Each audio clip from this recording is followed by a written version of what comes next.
ফুটবলের মতো টিম যদি ক্রিকেটে থাকতো, এতগুলো টিম যদি আপনার ক্রিকেটের মতো থাকতো, বাংলাদেশ টিমকে আপনি খুঁজেই পেতেন না, সেটা কি আপনি জানেন?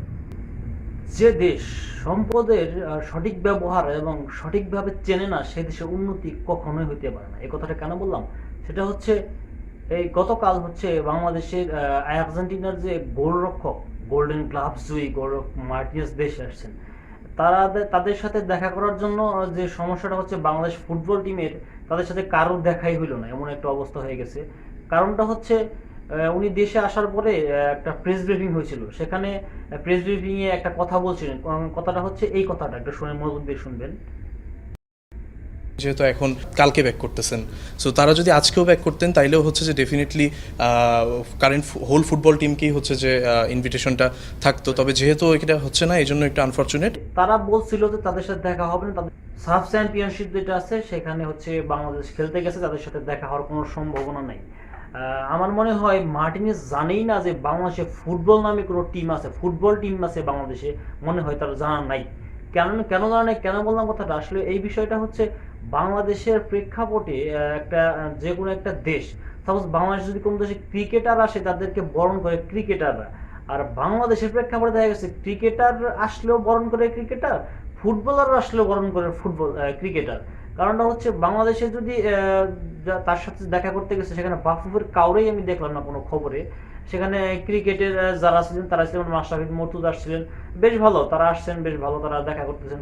বর্তমানে বাংলাদেশ ক্রিকেটের প্রতি সবচেয়ে ভালোবাসা সবার বেশি।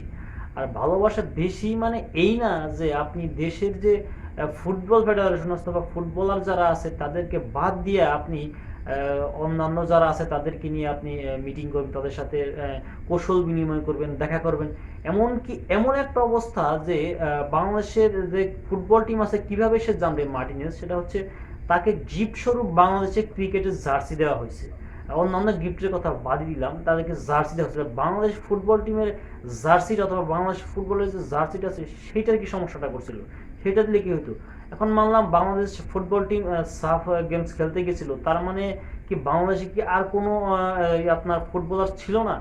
পুরাতন ফুটবলার, সাবেক ফুটবলার বা নতুন উঠতি কোনো ফুটবলার, অথবা কোনো যেমন অনূর্ধ্ব 18 থাকে, 17 থাকে, তাদের মধ্যে কারোর সাথে দেখা করার কোনো দরকার ছিল না? তারা কি তাহলে কিভাবে তারা আপনার মোটিভেট হবে যে আর্জেন্টিনার একজন গোলরক্ষক এসেছেন বাংলাদেশে, তার মাধ্যমে কি মোটিভেট তারা হতে পারে এই বিষয়টা নিয়ে। আর হচ্ছে মোটিভেট করার জন্য, যেমন আপনি উনি দেশে আসছেন, মার্টিনেজ আসছিলেন যে কোনো একটা কোম্পানির মাধ্যমে, সেহেতু বাফুফের এটা জানানো উচিত ছিল যে আপনারা যেহেতু তাদেরকে আনতেছেন, অবশ্যই আমাদের ফুটবল ফেডারেশনের কথা অবশ্যই মানতে হবে এবং ফুটবল টিমের সাথে দেখাটা করতে হবে। যেহেতু সাব গেমসের জন্য তারা বাইরে গেছে, অন্য টিমগুলো আছে তাদের সাথে বি টিমের সাথে দেখা করান। আর হচ্ছে গিফট, বাংলাদেশ বাফুফে থেকে গিফট দিলেন তাদেরকে। মোটামুটি এটা ধরা চলে 100% যে মার্টিনেজ জানেই না যে বাংলাদেশে ফুটবল টিমটা আছে। কারণ টিম থাকলে অবশ্যই টিমের কিছু না কিছু সে পাইতো অথবা জানতে পারতো। সব পুরোপুরি ক্রিকেটের বিষয়টাই সব চলে গেছে। আর সবচেয়ে খারাপ লাগার বিষয়টা হচ্ছে যখন আপনার প্রেস ব্রিফিং এ বললো যে তাদের সাথে দেখা হবে না, তারা পরের দিন আসবে, তাহলে পরের দিন যদি আইসা থাকে, যেহেতু সামনাসামনি তারা আইসাই পড়ছে, আপনি ভিডিওটা খেয়াল করলে দেখতে পারবেন যে সেখানে আমাদের বাংলাদেশ জাতীয় টিমের, ফুটবল জাতীয় টিমের ক্যাপ্টেন জামাল ভুঁইয়া দাঁড়িয়ে আছেন, কিন্তু সেখানে তাকে ভিত্তি দেওয়া হচ্ছে না, এরকম খবর আসছে তাকে ভিত্তি দেওয়া হচ্ছে না। কিন্তু এখন কথা হচ্ছে ভিত্তি দেওয়া হচ্ছে না, যারা দাঁড়িয়ে আছেন তারা কে সেখানে? যারা দাঁড়িয়ে আছেন তাদের চাইতে কিন্তু মূল্যবান হচ্ছে জামাল ভুঁইয়া। তিনি দেশের সম্পদ, তিনি দেশকে আপনার হাইলাইট করতেছেন, বিভিন্ন জায়গায় খেলতে যাচ্ছেন, দেশের নাম উজ্জ্বল করতেছেন। আর যারা আছেন প্রশাসনের যারা আছেন, তারা এখানে যদি একটা ক্রিকেটার হতো, সাকিবুল হাসান হতো, তামিম ইকবাল হতো, যেমন মাশরাফিতে দেখা করে গেছেন, তারা হলে কিভাবে দাঁড়িয়ে থাকতো? তাদের কিন্তু পথ ছেড়ে দিতেন। তাহলে বাংলাদেশে যদি একটা ফুটবলার আসে, একটা বড় একটা ফুটবলার আসে, আর সেক্ষেত্রে যদি বাংলাদেশের ক্যাপ্টেন, অন্যান্য প্লেয়ার দেখা করতে পারি নাই, ক্যাপ্টেন সেখানে অসহায়ের মতো দাঁড়িয়ে আছে, এটা কোন ধরনের হচ্ছে একটা নিয়ম? অথবা এখানকার যারা দায়িত্বে ছিলেন তারা কি এতটুকু কাণ্ড জ্ঞানহীন, তারা কিভাবে হলেন যে একজন ক্যাপ্টেন দাঁড়িয়ে আছেন একটা ফুটবল টিমে, যেখানে একটা ফুটবলার আসছেন বেড়ানোর জন্য, অথচ তাকে কোনো প্রকার, কোনো ধরনের হেল্প অথবা তার সাথে দেখা করানোর মতো কোনো ব্যবস্থা তারা করতে দিচ্ছে না। যেখানে কয়েক হাত দূরে তিনি গাড়িতে বসে আছেন, তাদেরকে দেখা করানো অবশ্যই এটা জরুরি ছিল। বাংলাদেশের জন্য। এটা খুবই লজ্জাজনক একটা বিষয় যে বাংলাদেশের ক্যাপ্টেন, ফুটবলের ক্যাপ্টেন সেখানে দাঁড়াই আছে অথচ তাদেরকে দেখা করতে পারতেছে না। এটা এটার মধ্যে বলার মধ্যে আসলে এটা যে ক্ষোভ বলেন যাই বলেন, আসলে সম্পদের যদি আপনি সঠিক ব্যবহার বা সম্পদের মূল্যায়ন যদি আপনি করতে না পারেন, সেখানে আপনি আপনার দেশের আপনার যে কাজটা করতেছেন সেটা কোনো উন্নতি কোনোভাবেই সম্ভব না। তাহলে আপনি কোন দিক থেকে ফুটবলের উন্নতি দেখতে চাচ্ছেন? এখন বলে ফুটবলারকে অনেকেই চেনে না, সেখানে যারা তাদের যারা দেখাশোনা করতেছে তারা কেমন যে তারা ফুটবলারকে সেটাই তারা জানে না। বাংলাদেশ জাতীয় টিমের ফুটবলারকে একজন ক্যাপ্টেনকে জানে না, জামাল ভুঁইয়াকে যে খেলা নাও দেখে সেও তো জামাল ভুঁইয়ার নাম শুনছে। আর ওখানে কি আলাপ হয় না যে জামাল ভুঁইয়া আসছেন, তাকে দেখা করেন? আমি আসলে খুবই এই জিনিসটা দেখে খুবই খারাপ লাগছে, জামাল ভুঁইয়া ওখানে দাঁড়িয়ে আছেন কিন্তু তারা কেউই তাকে দেখা করার সুযোগটা বন্ধ করতে দেয় নাই। মার্টিনেজকে জানতেই দিলেন না যে বাংলাদেশের ফুটবল টিম আছে, তাদের ক্যাপ্টেনটা আছে, ইনি হচ্ছে বাংলাদেশ ফুটবল টিমের ক্যাপ্টেন। তার কাছ থেকে এমন তো হতে পারতো, তার কাছ থেকে কোনো টিপস নিতে পারতেছে, অথবা বাংলাদেশের কোনো গোলকি প্লেয়ার আছে যারা অন্তত 17, 18, 19 অথবা জুনিয়র যারা আছে তাদের সাথে দেখা করলে হয়তো তারা কিছুটা টিপস দিত অথবা দেখা করতে তারা মোটিভেট হতো।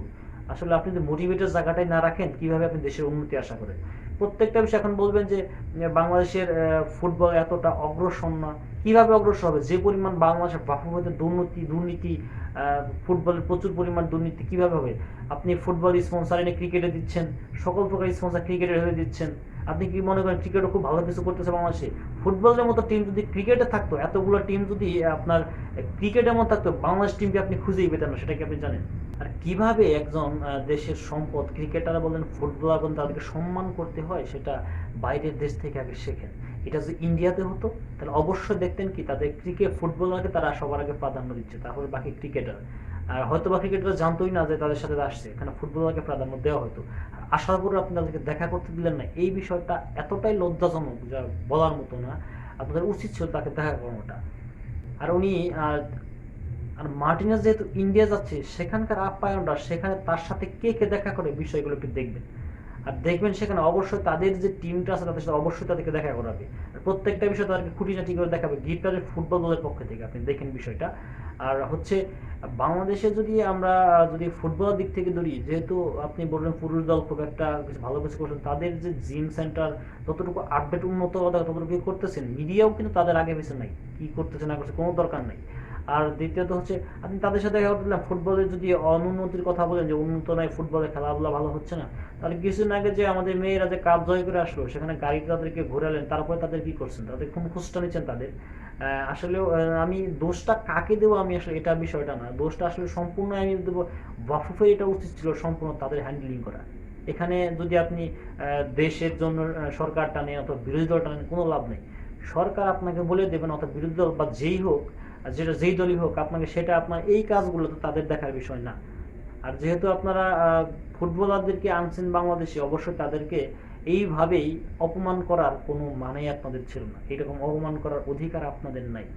আপনি দেশের জন্য যারা খেলতেছে, দেশের যারা দেশের নামকে যারা হাইলাইট করছে, বিভিন্ন জায়গায় দেশের নামটা প্রচার করতেছে, তাদের জন্য কি করা উচিত এই ন্যূনতম জ্ঞানটুকু যদি আপনাদের মধ্যে না থাকে, সেহেতু কোনো সেক্টরে কোনোভাবে উন্নতি করা সম্ভব নয়। হোক সেটা ক্রিকেট, হোক সেটা ফুটবল, হোক সেটা হকি, যে কোনো খেলা, হাডুডু বলেন, সব খেলাতে আপনি একটু খেয়াল করে দেখেন বাংলাদেশ ফুটবল টিমের না প্লেয়ারের নাম কয়জনে জানে আর ক্রিকেটারের নাম কয়জনে? কারণ কি জানেন? বাংলাদেশে ক্রিকেটটাকে বেশি হাইলাইট করা হয়, ফুটবলটাকে ডানে বামে ফেলে রেখে দেওয়া হয়। যদি ভালো লাগলে চ্যানেলটিকে সাবস্ক্রাইব করবেন এবং সবার সাথে শেয়ার করবেন এবং অবশ্যই আপনার মতামতটা কমেন্টস বক্সে জানাবেন।